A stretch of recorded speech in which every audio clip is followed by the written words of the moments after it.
¿Qué tal? ¿Cómo les va? Tengan ustedes una muy buena jornada y sean bienvenidos a una nueva clase de Derecho Privado 2. En esta ocasión vamos a comenzar a analizar los contratos en especial, contratos particulares previstos en el Código Civil y Comercial de la Nación. Y en esta primera ocasión o entrega es el turno del contrato de compraventa. Como su nombre lo indica, es un contrato sencillo, fácil de aprender, compraventa. Ya su nombre compuesto les da a ustedes la idea de las dos obligaciones fundamentales de las partes que componen este contrato. Comprar y vender al mismo tiempo. Entregar una cosa a cambio de dinero. Ese es el contrato que vamos a comenzar a partir de este momento a estudiar. Y este contrato, como ustedes ven en pantallas, está previsto en varios artículos de nuestro código, a partir del artículo 1123 hasta el 1171, ubicado con títulos y subtítulos para que ustedes puedan encontrar allí la explicación bibliográfica de los anales de nuestra legislación. Vamos entonces a comenzar el análisis. Este contrato de compraventa y su normativa no solo se aplican a lo atinente a la compra y a la venta, sino que también sus normas, sus artículos, se aplican directamente a lo que se refiere a la transferencia de los derechos reales por un precio en dinero. Por ejemplo, si usted hoy quiere comprar o adquirir una propiedad, el dominio, tiene que aplicarle las normas de la compraventa. Si usted con un socio o una persona afín también adquieren el dominio de una propiedad, que es lo que se llama derecho real de condominio, deben aplicar también la normativa de la compraventa. Si usted quiere constituir un derecho real de uso, usar y gozar una cosa, o de habitación, o de usufructo, o de hipoteca o de servidumbre, son derechos reales a los que se le aplica en su estructura las nociones y la normativa de la compraventa. Esta compraventa que también va a regir la transferencia de los títulos valores, pero siempre por un precio en dinero. Derechos reales o títulos valores a cambio de un precio en dinero. Estos títulos valores lo vamos a estudiar mientras avancemos el programa en unas clases posteriores. Vamos a estudiar la teoría general de los títulos valores y en especial lo atinente a la letra de cambio, al pagaré y al cheque. Correcto, el Código Civil y Comercial define al contrato de compraventa. Varias veces nos hemos referido a que las definiciones o conceptos no son propias de los textos legales, pero sirven para demarcar o delimitar nuestro terreno de estudio. ¿Y qué vamos a decir del contrato de compraventa? A continuación, la definición, verán ustedes, que enfoca o saca la fotografía de las obligaciones de ambas partes. Y así, en lo sucesivo, aplicaremos a todos los contratos. ¿Cómo lo definimos? Conforme a las obligaciones de cada parte. Entonces, diremos que el contrato de compraventa es aquel en virtud del cual una parte se obliga a transferir la propiedad de una cosa. Es la parte que después llamaremos vendedora. Y a la otra parte, que se llamará compradora, se obliga a cambio de esa propiedad de la cosa a pagar un precio en dinero. Es la parte compradora, es la que entrega el dinero. Nosotros en algún momento simplificábamos y decíamos, compraventa es entregar cosas por dinero. Está bien en parte, pero atención a las letras que destacamos con colores, porque es el contrato por el cual las partes se obligan, se comprometen. Es decir, que el contrato se perfecciona con el solo compromiso. Yo me obligo a transferirte la propiedad de una cosa cualquiera y tú te obligas a transferirme el precio o a pagarme el precio en dinero a cambio de esa transferencia. Quedó formalizado el contrato, aunque después las partes no se entreguen la propiedad o no satisfaga el precio en dinero. Con la obligación o el compromiso, entonces, se perfecciona el contrato de compraventa. Por eso luego diremos en la clasificación que el contrato de compraventa es consensual. Se perfecciona con el compromiso, con el mero consentimiento. Y atención, no es transferir la cosa, es el vendedor se compromete a transferir la propiedad de la cosa. Quiere decir que lo va a transformar al comprador en propietario de una cosa, a cambio de un precio en dinero.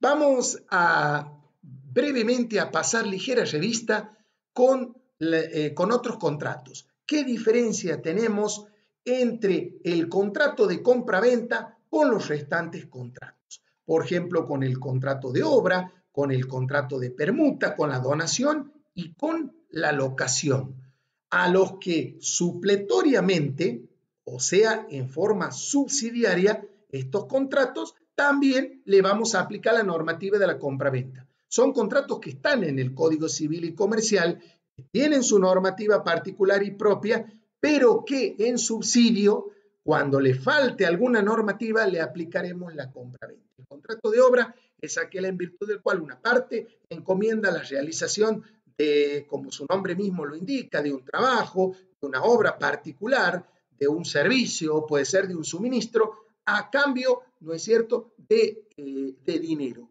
La permuta es el cambio o el intercambio de cosa por cosa, no como en la compraventa, que nosotros nos obligamos a transferir una cosa a cambio de un pago de un precio en dinero. Permuta es cambiar cosa por cosa. La donación es entregar una cosa a cambio de nada, porque es un acto gratuito, como ustedes recordarán. Y la locación es la entrega de una cosa para que la persona use y goce, pero no transfiere la propiedad a cambio de un precio en dinero, que es el alquiler.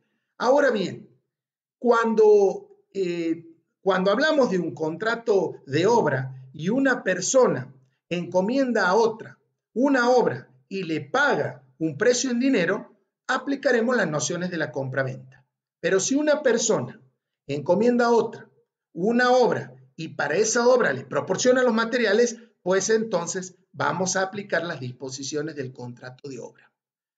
En la permuta es el contrato en virtud del cual, como dijimos, las partes se obligan recíprocamente a intercambiar cosa por cosa. Una parte entrega a la otra una cosa y la otra la recibe y a cambio le da otra cosa. Es el contrato primigenio, el contrato de comercio históricamente, ¿no es cierto?, el trueque. Eso es la permuta. Ahora bien, ¿qué pasa con el mix de contrato? Es decir, cuando tenemos un contrato que una parte es permuta y otra parte es compra-venta. Por ejemplo, yo te compro una moto y a cambio de esta moto te pago como parte de pago una computadora y la otra parte te entrego dinero. ¿Qué pasa en esos casos? En esos casos tenemos que ver si la cosa tiene un valor mayor en el precio que el dinero, le aplicaremos la permuta. Ahora, si es más dinero que cosa lo que entregamos, le vamos a aplicar la compra-venta. Por ejemplo, si yo para comprarte una moto que has valuado en 50,000 pesos, te pago 40,000 en efectivo y 10,000 con alguna cosa, el contrato es compra-venta porque te estoy entregando más dinero que cosa. Ahora, si yo te entrego más cosas que dinero, el contrato se va a regir por la permuta. La donación, como dijimos, es la transferencia gratuita y la locación es el alquiler. Cambio de cosa para el uso y goce por dinero.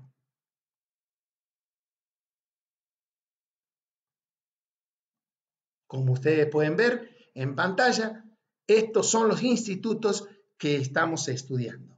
Ahora bien, hay una frase que no me pertenece, sí al autor de los contratos tradicionales, el doctor López de Zavalía, que nos decía que los contratos son lo que son, es decir, conforme a sus requisitos esenciales, y no lo que las partes dicen de ellos. ¿Esto qué significa? Que yo puedo titular o rotular un contrato como de permuta, pero en realidad tiene los requisitos esenciales de la compra-venta. O al revés, puedo decir que este contrato es una compra-venta, pero no tiene los requisitos esenciales de la compra-venta. Y los requisitos esenciales de la compraventa son la obligación de transferir la propiedad de una cosa y la obligación de pagar un precio cierto en dinero.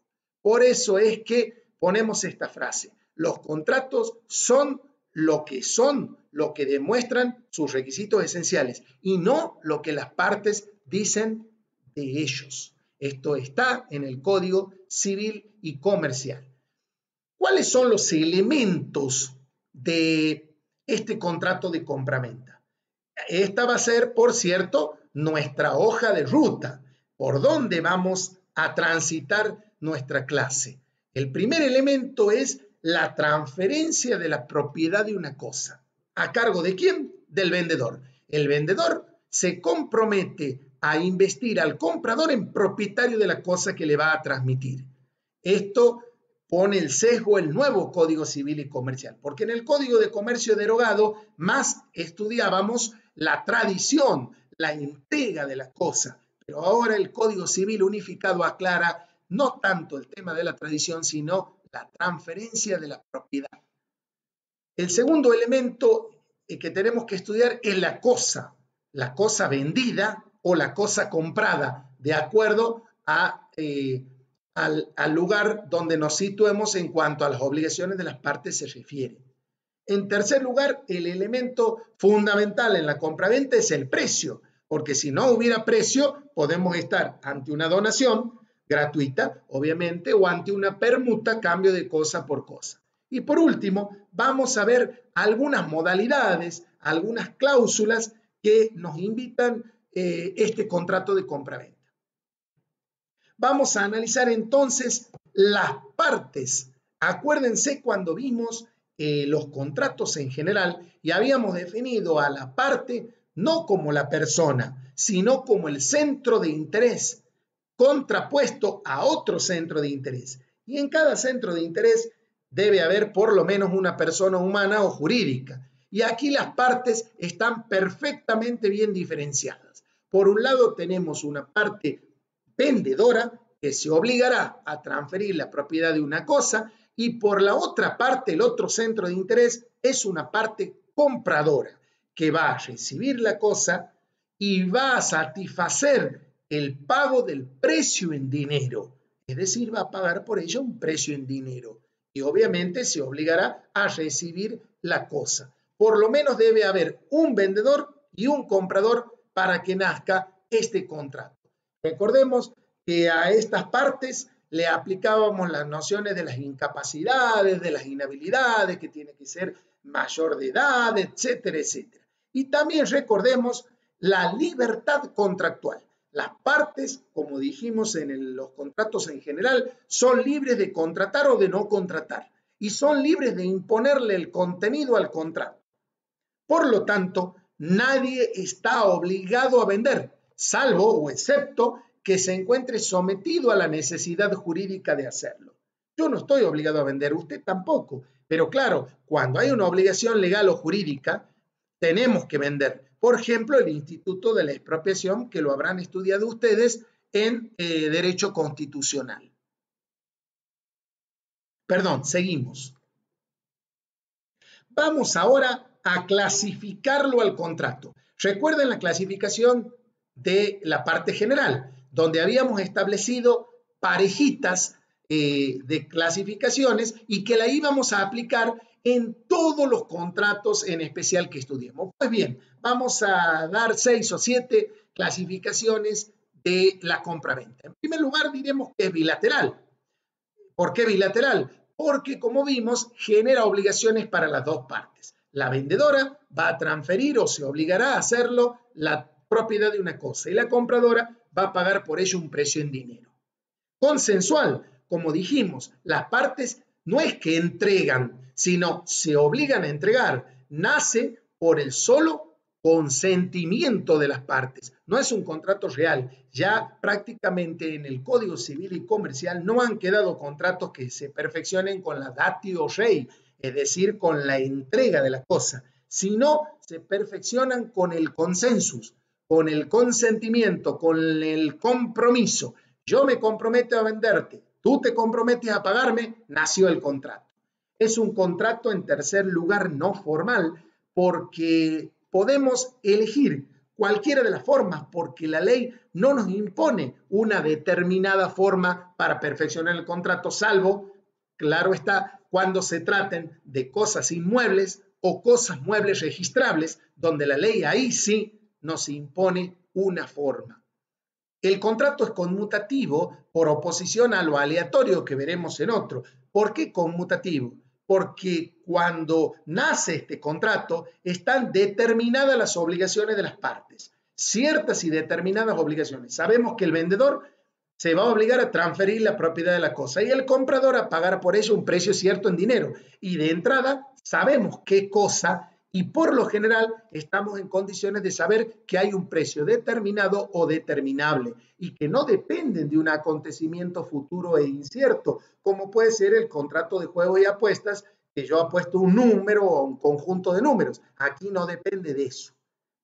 El contrato también es oneroso. ¿Por qué? Porque a la ventaja de una de las partes equivale el sacrificio. El sacrificio de esa tiene su correlato con la ventaja.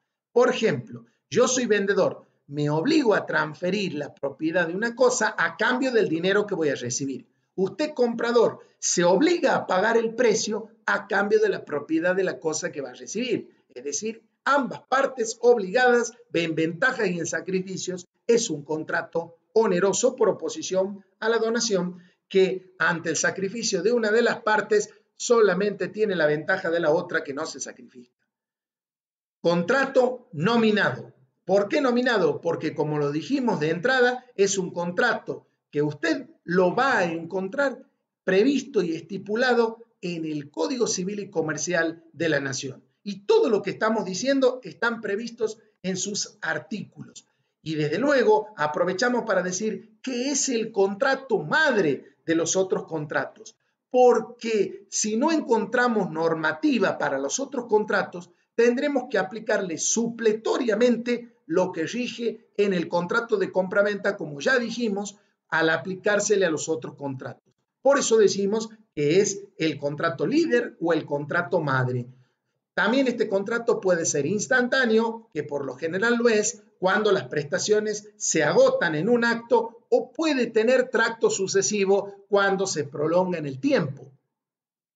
Ahora vamos a hablar de la cosa vendida o de la cosa comprada, como ustedes quieran decirlo. Lo que pasa es que decimos vendida porque es la obligación del vendedor de transferir u obligarse a transferir la propiedad de esa cosa.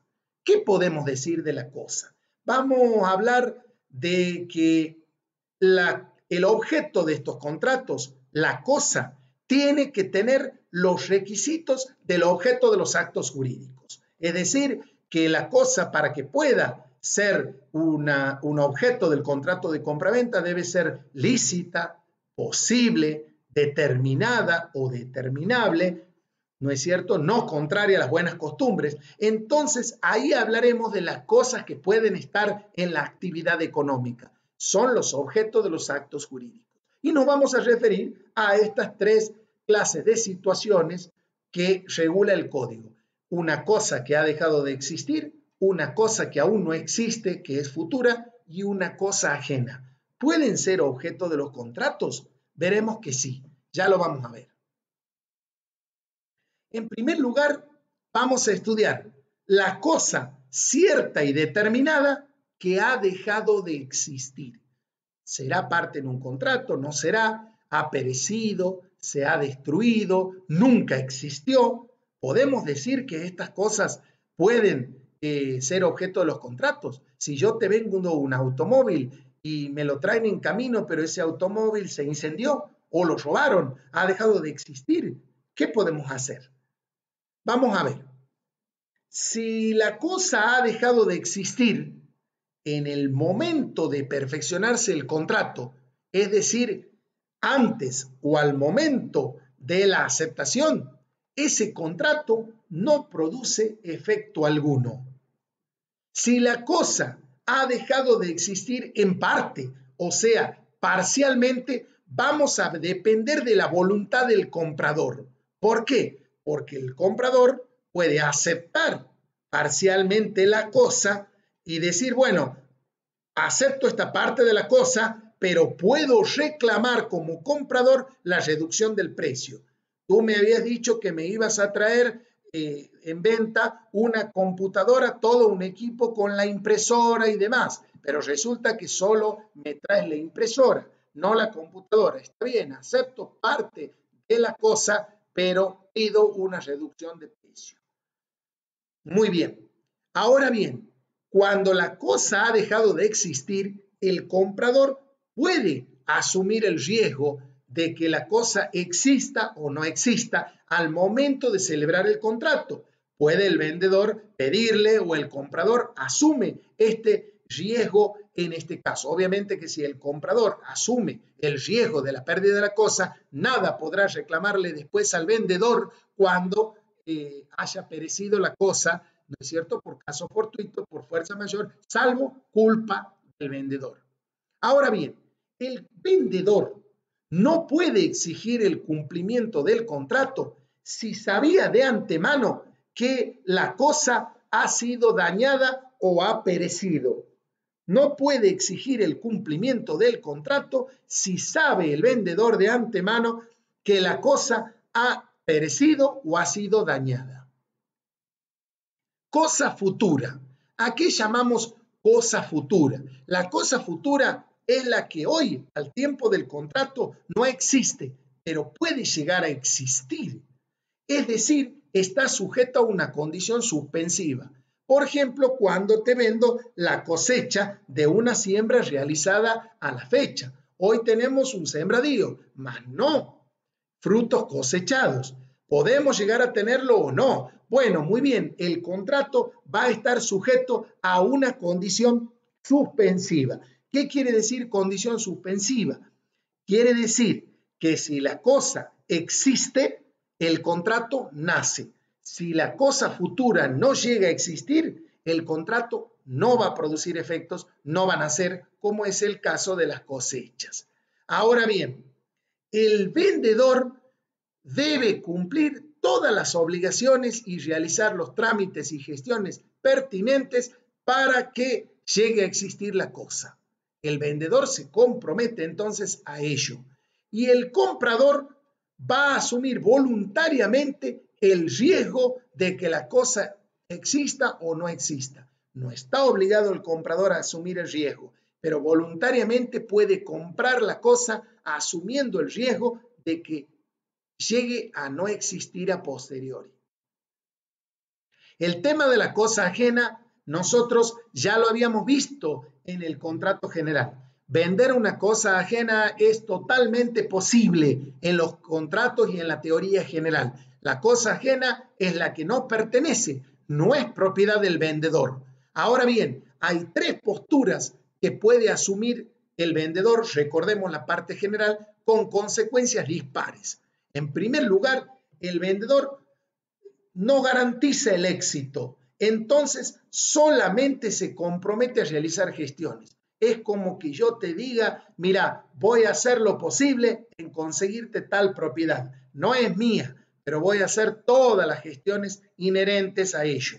No me comprometo al resultado, pero voy a responderte por daños y perjuicios si por mi culpa no se llegó a realizar el contrato, es decir, si yo no hice las diligencias pertinentes. En segundo lugar, puede el vendedor garantizar la promesa.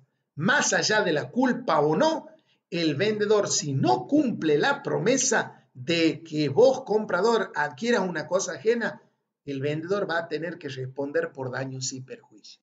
Es cuando yo te garantizo y te aseguro que te voy a conseguir la cosa, pero la cosa es ajena y no he podido conseguírtela. Con o sin culpa de mi parte, yo respondo, yo debo resarcirte porque te he garantizado la promesa. Ahora hay una tercera modalidad, como ustedes recordarán, cuando yo contrato como si los bienes ajenos fueran propios, es decir, te vendo algo y en realidad te estoy haciendo una venta de catálogo y lo primero que tengo que hacer es adquirir el bien para luego vendértelo. Aquí obviamente voy a resarcirte si es que la cosa no la llegas a adquirir o no te transfiero la propiedad de la cosa. Acordémonos que te tengo que dar la cosa con garantía de saneamiento, es decir, libre de vicios o defectos y libre de cualquier turbación ajena, que es la evicción. El precio. Ya hemos visto la cosa. Ahora vamos al precio. Aquí hay dos cuestiones en el tema del precio. El precio siempre es en dinero y por lo general, como se trata de contratos celebrados en la República Argentina, es en moneda nacional. Y ahora bien, el precio puede ser determinado a través de distintos procedimientos o debemos darle algún valor al silencio cuando en el contrato de compra-venta no se establece el precio. Por eso nosotros siempre en las aulas decimos que el precio puede ser determinado o determinable, determinado al comienzo del contrato o determinable a futuro. Determinado, ¿quiénes lo fijan? Y principalmente, como ustedes ven en el gráfico, lo fijan las partes. Las partes establecen estipular un precio cierto en dinero, pero también como cuando las partes no logran fijar un precio porque a lo mejor el bien tiene ciertas circunstancias técnicas que lo rodean, que hace imposible que nosotros podamos fijar como partes en precio.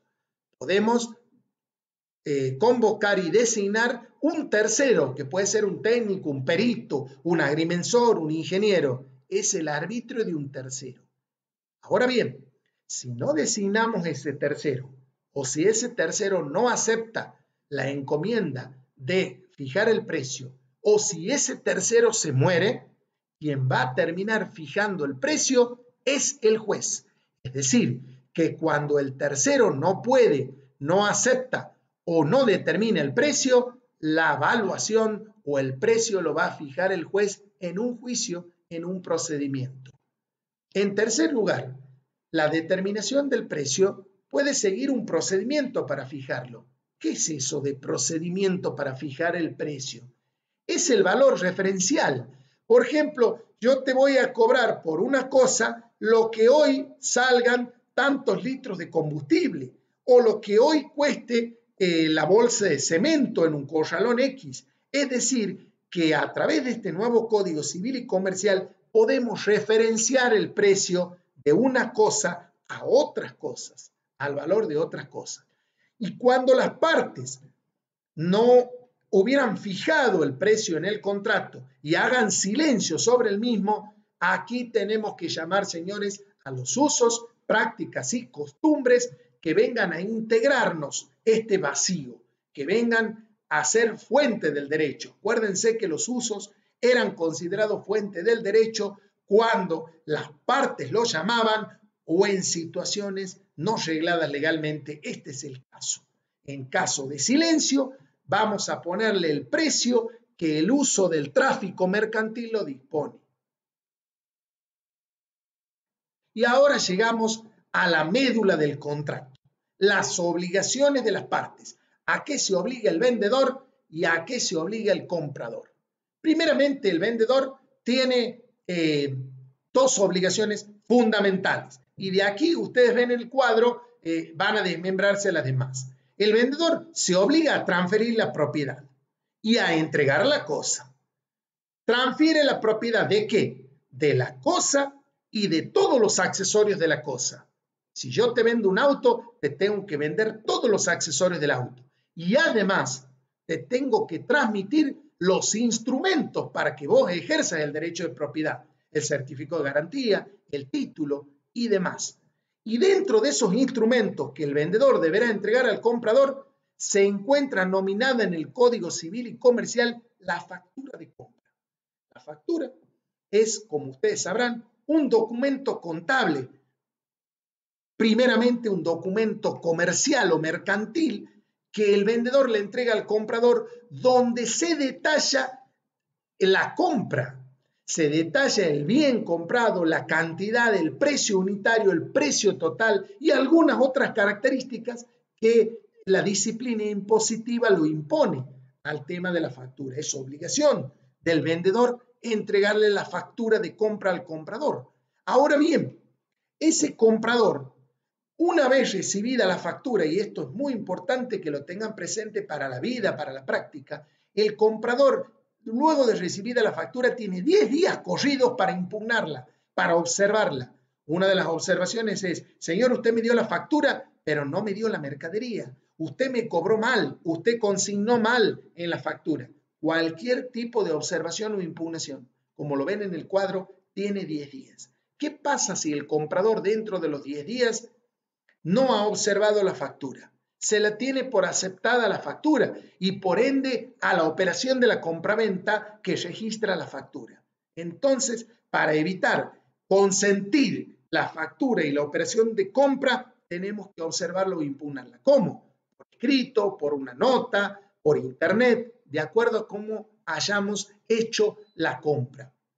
El vendedor también, como otra obligación, tiene que cooperar con el comprador para poder transmitirle la transferencia de dominio. Cuando te firman un 08 y vos no lo encuentras nunca al vendedor, o tenía que firmar la cónyuge del vendedor, bueno, el vendedor está obligado a prestar todo tipo de cooperación para la transferencia de la propiedad en favor del comprador. Y la entrega de la cosa, sí, la entrega es lo que estudiábamos en el código anterior como tradición o la traditio. Se entrega la cosa con sus accesorios, la cosa libre de ocupantes, ¿no es cierto? No turbada, la cosa que debe ser de mi propiedad. Yo, vendedor, debo ser propietario de la cosa o bien adquirirla de alguien para entregártela cuando la cosa es ajena. Los gastos de entrega. Los gastos de entrega se supone cuando no han sido pactados que corren por cuenta del vendedor. El vendedor inclusive tiene la obligación de suscribir y entregarnos la escritura de compra cuando se trata de inmueble a cuyos gastos de entrega, salvo que se pacte lo contrario, van a ser del vendedor. Y el tiempo de la entrega debe ser convenido o pactado y debe el vendedor entregarle dentro de las 24 horas de que la cosa esté disponible para el comprador. Por supuesto que los gastos de entrega van a ser a cargo del vendedor, los gastos de entrega. Y el lugar de entrega es el pactado por las partes. Y si no hubieran pactado un lugar de entrega, se tiene presente el lugar donde la cosa se encuentre situada para entregarle. Y los riesgos de daños, pérdidas o averías de la cosa hasta el momento de la entrega son a cargo del vendedor. Aquí nosotros tenemos en el cuadro la síntesis de las obligaciones del vendedor.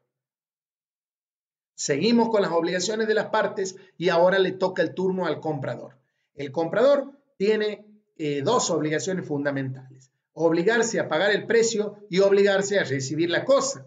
En principio, el comprador no puede rehusar a recibirse la cosa cuando hubiese sido de la encargada o de la especificada por él mismo. Pagar el precio.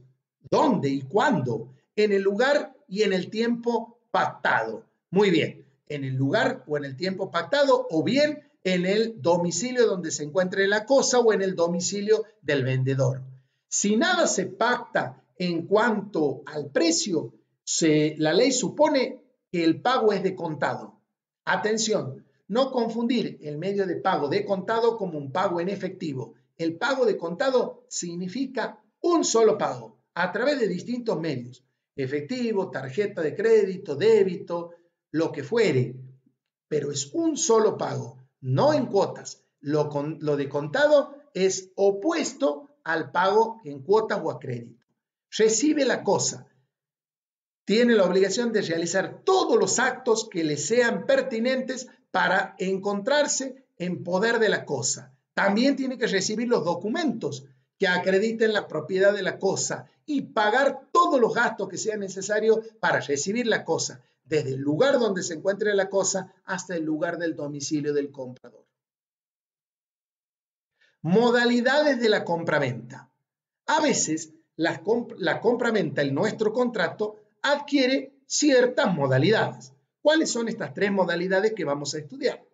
Compraventa sobre muestras, cuando usted compra o vende algo con catálogo, entonces a mí usted me muestra la fotografía y me hace pedir el producto. compraventa de cosas cuyo género es desconocido y no están a la vista, o compraventa de cosas que vienen en cubierta o en paquetes cerrados o en fardos que se hacen difícil de controlar. Vamos a estudiar una a una y cuáles son las consecuencias de estas modalidades. En primer lugar, tenemos la compraventa sobre muestras, que como les decía, es la compraventa que hacemos a través de catálogo, teniendo a la vista el género. Cuando usted me ofrece tal o cual perfume, a lo mejor me da el probador o yo tengo la muestra en fotografía. ¿Qué pasa en este caso? Cuando la cosa llega en poder del comprador, el comprador no puede rehusar, como ven en pantalla y como verán en el código, no puede rechazar la cosa que está recibiendo si es que la cosa es de idéntica calidad que la muestra. Si usted eligió la muestra serie A número 34 por la manera de ejemplo y está documentada y esa cosa es la que recibo, no puedo rechazar esa recepción. Vamos a la segunda modalidad. Compraventa de cosas que no están a la vista. Por ejemplo, yo compro una máquina industrial cuyo género no conozco, cuyo catálogo no tengo a la vista, pero que por sus propiedades la encomiendo. ¿Qué pasa con la compraventa de las cosas que no tenga a la vista? La cosa debe adecuarse al contrato y a esas propiedades de compra al momento de la entrega, ¿no es cierto? Y por supuesto, se le puede reclamar al comprador, el transportista o el tercero designado para recibirla. Entonces, la cosa aquí debe adecuarse a las propiedades de la compra. Y no solamente el comprador reclama, sino también el transportista y el tercero. Y la última modalidad son las cosas que se entregan en fardos o bajo cubierta, en fardos, paquetes cerrados, en bultos. En este caso, el comprador se puede tomar 10 días inmediatos a la entrega, 10 días corridos, para verificar que todo esté en orden y recién darle la conformidad al vendedor, salvo que el vendedor le exija, porque puede exigirle al comprador que verifique y reconozca las cosas en el momento de la entrega. Si ocurre esto, entonces el comprador ya no tendrá esos 10 días para verificar el reconocimiento y tendrá que hacerlo en el momento de la recepción. Depende en gran parte del vendedor. Si nada se dice en el contrato, el comprador dispone de esos 10 días. Bien, ahora vamos a pasar a otro tema. Existen algunas cláusulas que nosotros podemos incorporar al contrato de compra-venta. Son cláusulas alternativas, optativas, como las modalidades que acabamos de estudiar. Y esas cláusulas que vamos a estudiar son 3. Pacto de retroventa, pacto de reventa o pacto de preferencia. Algo de la opción y de la preferencia ya hemos venido viendo cuando estudiábamos en la parte general los contratos preliminares, pero ahora tenemos algo específico para ver. La primera es el pacto de retroventa. Fíjense ustedes que hablamos de pacto porque son convenciones o acuerdos que a lo mejor en sí mismos no tienen contenido económico, pero que integran el contenido del contrato. Aquí llamamos retroventa. Es cuando el vendedor que te vende, se obliga a entregarte la cosa, se reserva el derecho de recuperarla la cosa por la voluntad del vendedor. ¿No es cierto? Y para lo cual deberá restituir el precio, tal vez con los agregados del precio, tal vez con algunos gastos, pero el vendedor se reserva el derecho de recuperar la cosa. Esto se da en muchos casos cuando se venden cosas personales y es el famoso caso que estudiamos o vemos en la práctica cuando hablamos de empeñar joyas. Usted va, tiene una necesidad, empeña las joyas, recibe un dinero por eso y el comprador espera un tiempo porque en ese tiempo el vendedor se le puede ocurrir recuperar la cosa, para lo cual tendrá que pagar el precio que ya había recibido más algunos gastos. Esto es retroventa. El vendedor se arrepiente y recupera la cosa y paga por eso. Por supuesto que la retroventa tendrá que estar en la práctica ligada a un cierto tiempo, porque el comprador, al adquirir la propiedad de la cosa, tendrá derecho a disponerla, a venderla a un tercero y demás. No es que el vendedor, por su propio capricho, cuando quiera, cuando se le ocurra, podrá recuperar la cosa vendida. Pacto de reventa. Atención, retroventa no es lo mismo que reventa. Retroventa es la facultad del vendedor de recuperar la cosa. Reventa es al revés. Es la facultad que tiene el comprador de devolver la cosa comprada con restitución del precio. Más o menos parecido a lo que ustedes estudiaban en la revocación en los contratos de consumo, cuando los contratos se hacían a distancia. El comprador se arrepiente, devuelve la cosa, ¿no es cierto?, que ha comprado y se le devuelve el precio. Esto es reventa. También tendrá que ir ajustada o enlazada a un periodo de tiempo.